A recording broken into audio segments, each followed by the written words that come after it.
right, I think we are live. Let me see here on LinkedIn if I can see what's going on over here. Let's see.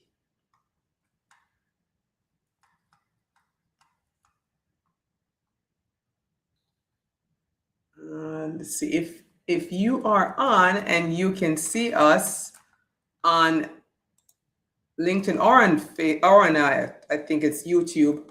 Please go ahead and put in the comments where you are watching from. I'm still looking to see if I can see this recording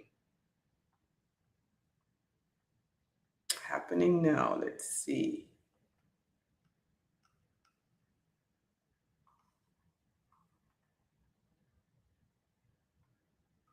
We are live, but I don't think I'm seeing our recording as yet. Let's see here. Okay.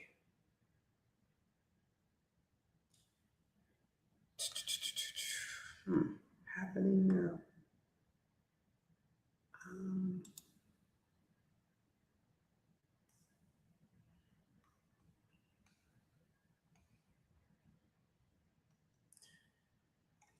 All right, okay, I think I'm seeing a little bit of our event here, but I'm not sure if we're having some technical difficulties. I'm gonna ask my assistant. Okay, great.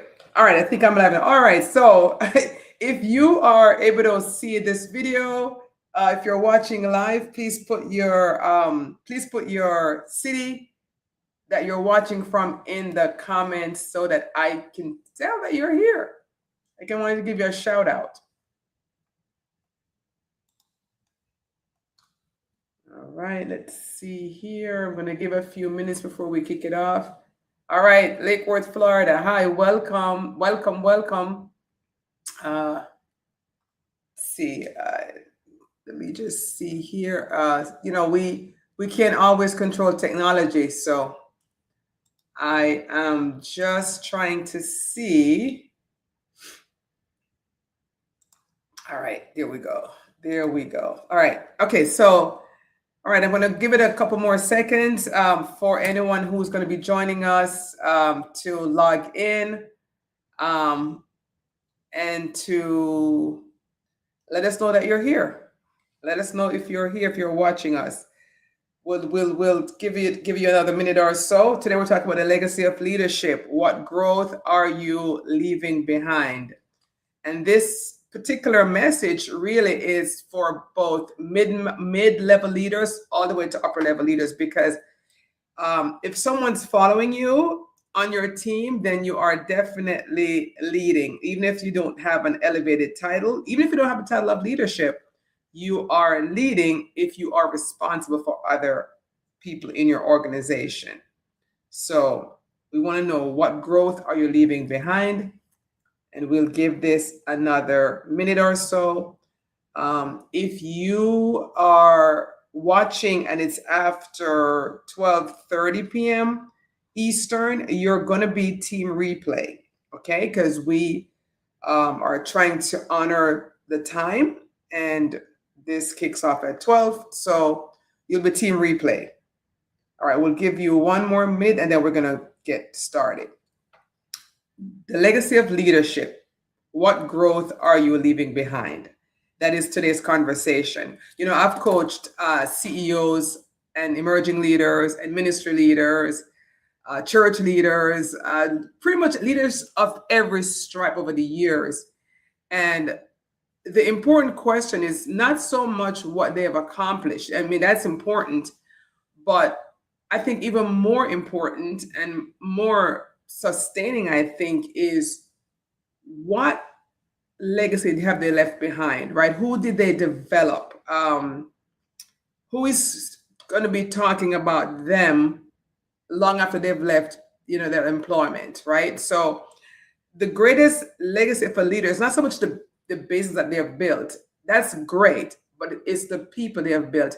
I've oftentimes spoken about a woman that really shaped my career when I was a young a young person. I was in my early 20s and I worked for a Fortune 500 company.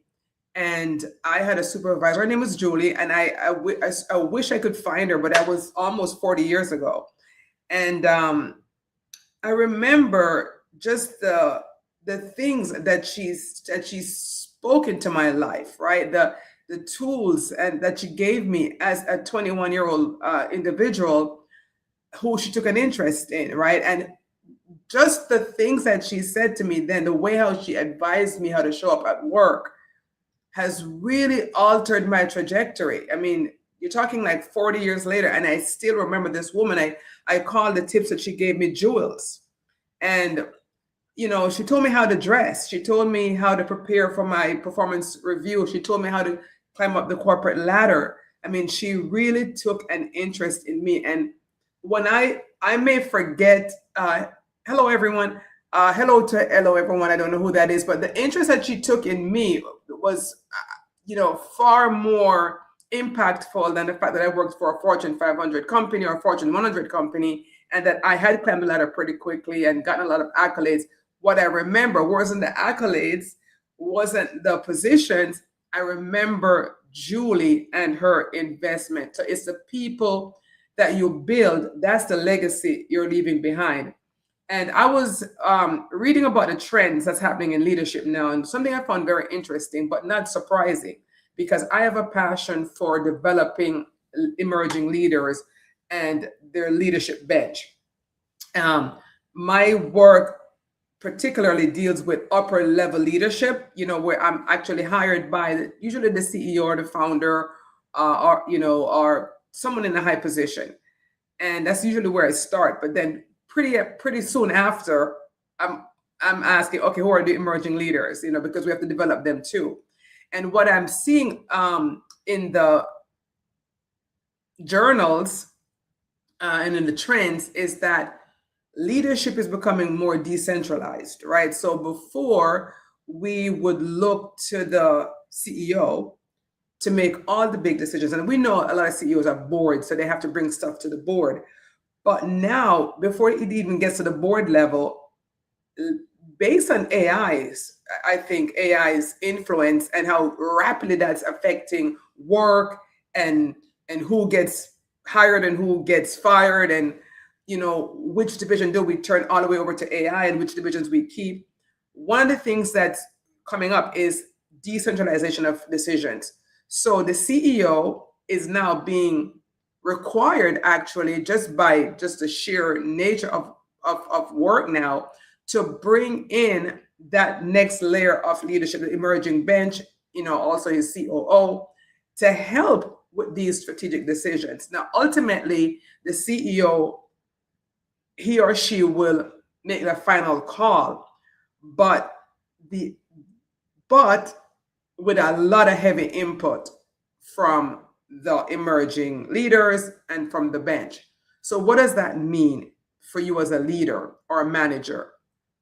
How this ties into what growth you are leaving behind. First of all, if you're not growing your people, if you're not growing your next level of leaders, honestly, at every level, you're hurting your organization, because you can't expect them to give good advice or be part of a strategic planning or be part of any kind of strategic decision if they are not equipped.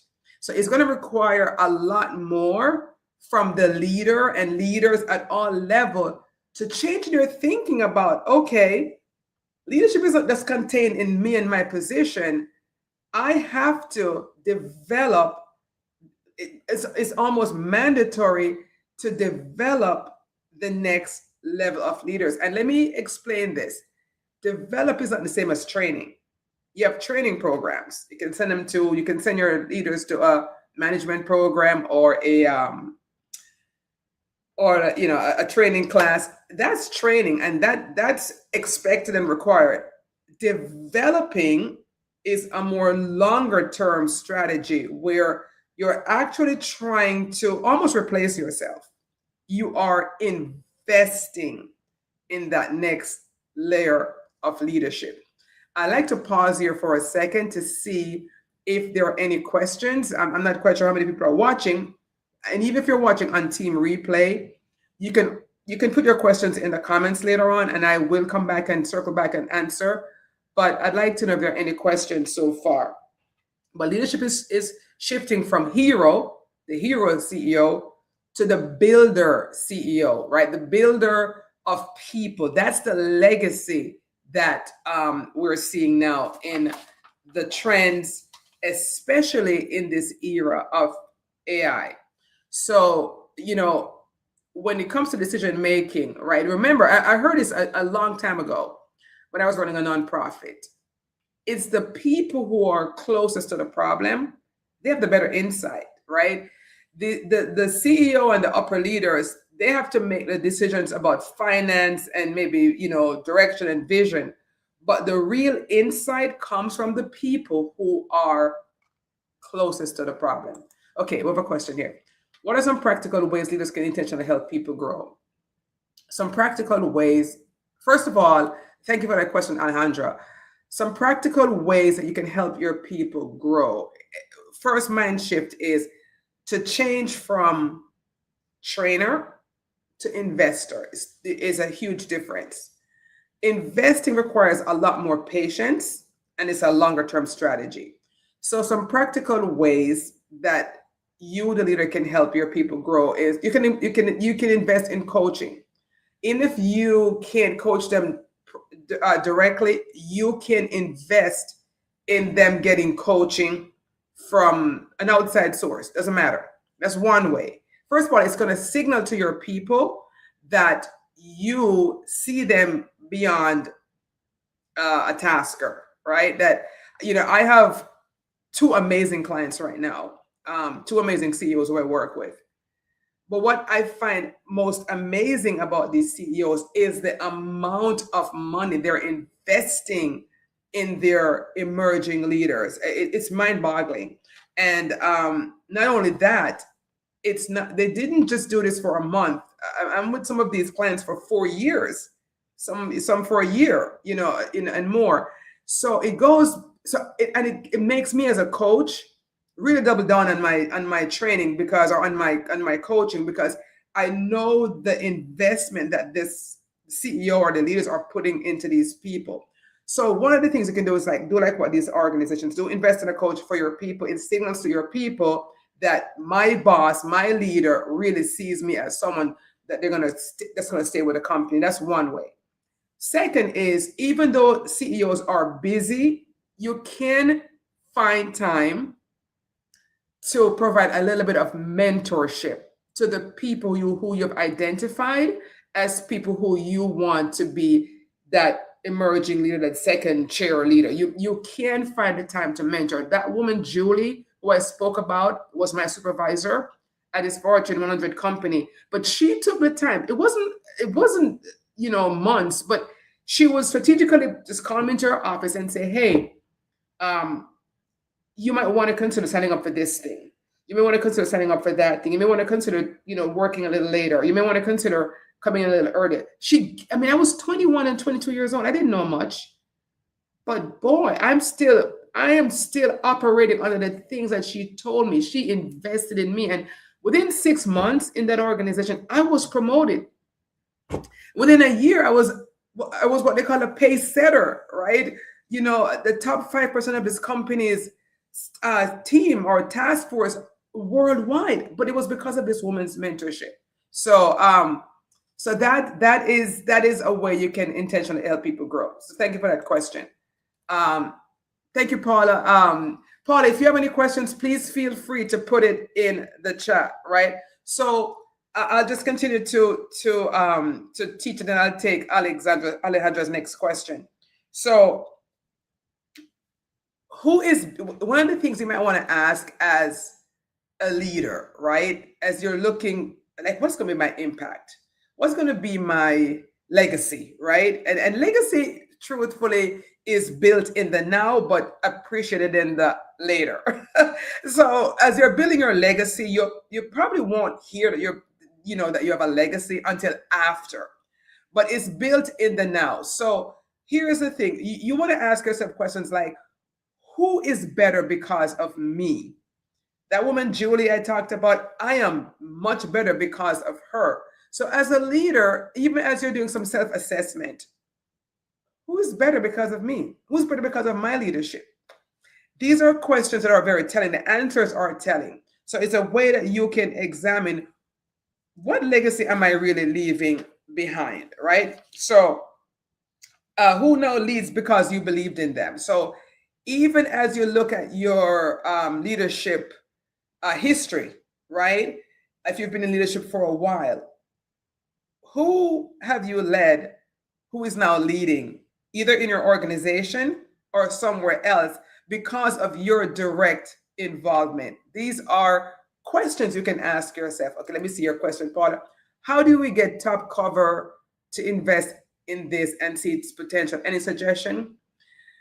It's a good question, Paula, because, and I think top cover, when you say top cover, I think you're talking about the leaders in your organization. And unfortunately, you would hope that they would know this, but things are moving so fast that if they're not invested themselves in leadership, then it's hard.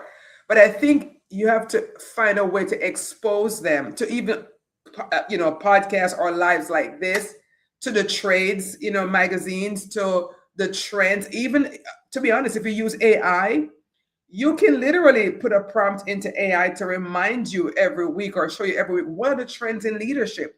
Maybe present that to them. Maybe speak to your HR person. I will say, from if you are not a leadership person and you are wanting your boss, your leader, to consider investing in you, you have to make the case for it. So I don't know what your position is, Paula, but you have to make the case for why investing in you will give them a good ROI, a good rate of return. So because sometimes we have to educate our leaders. I have been fortunate enough to, like I said, I worked in one corporate job before I began my own organization, which was, gosh, almost 30 years ago. But one thing I remember were those employees who worked for me, the ones who really that I invested in more easily or quicker were the ones who actually asked me for it. So I'm going to park that there, Paula. It's the ones who asked me for that investment. They opened my eyes. So that could also be on you. Showing your leader the return that they'll get, showing them the trends in the business. Every leader now know that AI is a real opportunity as well as a threat to the organization. So Wayne says that they say a leopard can't change its spots. Some leaders initially identify as leopards. How do you help a leader who becomes used to or found success with a top-down, non-collaborative approach to change his or her spots? It's almost similar to Paula's question. And it's true. Top-down leadership, I'm not even sure who could be using that now, but you're right. There are leaders who are still doing that top-down leadership, and it's such a fail. First of all, the demographics in the workplace now, millennials and Gen Zs, they absolutely reject the top-down leadership. So if a leader is practicing top-down leadership, they will soon realize that there's a lot of quiet quitting going on in their organization. The trends, even for leaders who are doing this right, and when I say doing this right, who are already participatory or and who's already collaborative, the trends are showing now that they have to be even more collaborative, not just taking an idea here or there, but also seriously involving their people in the decision-making process. So thank you for that question. What would you say is the difference between coaching someone and simply giving advice? So giving advice is, I'm giving advice right now. So I'm just giving advice. Coaching, when I am coaching an individual, it's very individualized, it's very customized to their needs. So for example, let's put this in the context of your your employer giving you some coaching. So your employer would identify, for example, some areas where you need, where he or she needs you to improve, where you're maybe already strong and they want you to be stronger. So they would approach you as the coachee, with developmental plans, germane or or customized for you. Advice is just thrown out there, any good advice. Treat others with respect. That's advice. But coaching is, Alejandra, I see that you are strong in this particular area and I want us to double down. Here are some things that I think you could do. That is what you would call more coaching, more customized to your individual needs. So great question so far, guys. Great questions. I have a couple more points I want to bring up, right? So one of the things too about leadership is purpose-centered leaders, right? Purpose, our page is called purpose-centered leadership.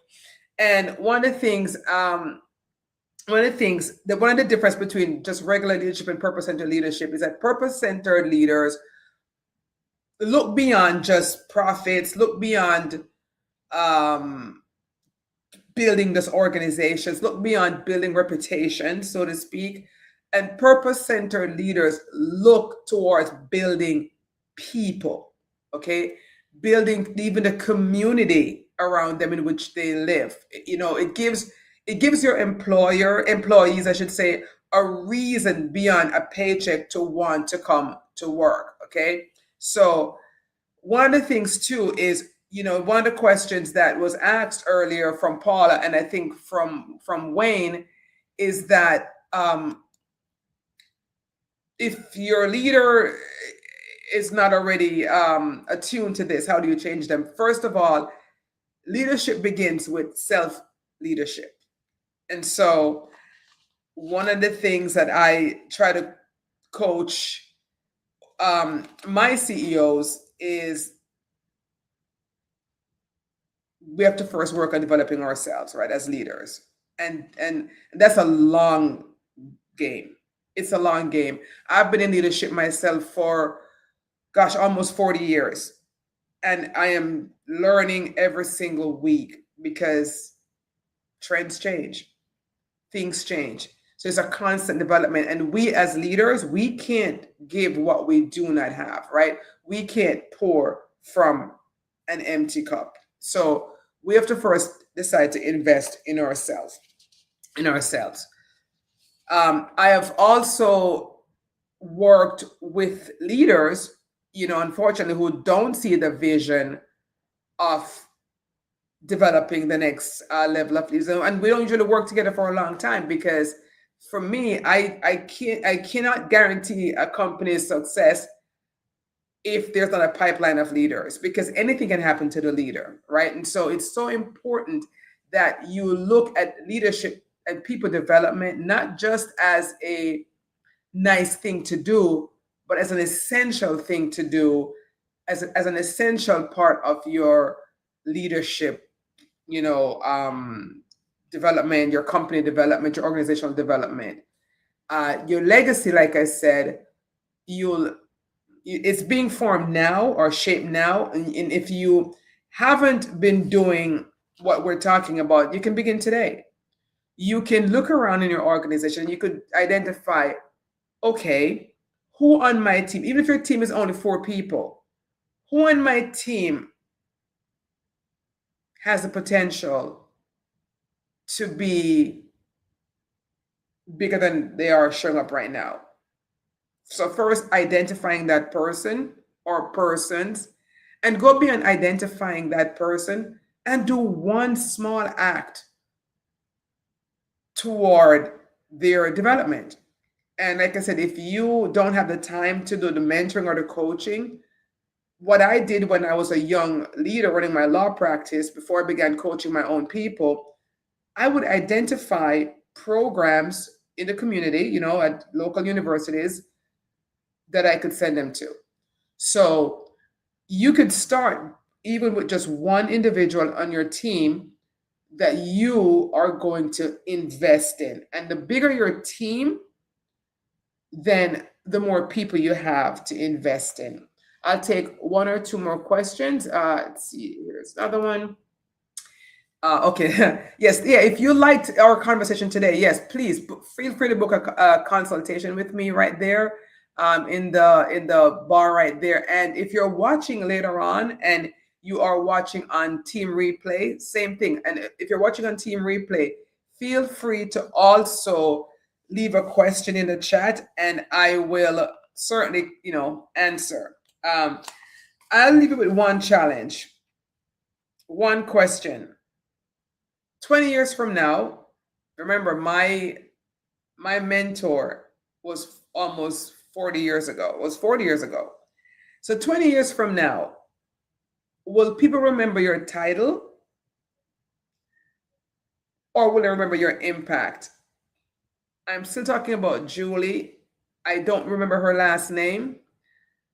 I think her title was the supervisor, but I always remember her impact. What will that be for you? If someone can't remember your last name or even your title, will they be able to remember the impact you had on them? Julie was not the CEO. She wasn't even in upper level leadership. She was my direct supervisor in a huge organization. I don't remember the CEO's impact. No idea. Or even some of the senior leaders. But I remember Julie's impact. And what will it be for you 20 years from now on your leadership legacy? All right. Thank you so much for watching. And until the next time, this is Sharon Gill. I'm an executive leadership coach. I coach CEOs and their emerging leaders and all the strategies I talked about today: culture, leadership development, communication strategies. Now that we're integrated with AI, how to navigate all of that. So there's a way to reach out to me. You can DM me directly at Sharon Gill. You can book on my calendar at that link right there in the chat, or you can direct mail me via this Purpose and Leadership page. Until next time, take care.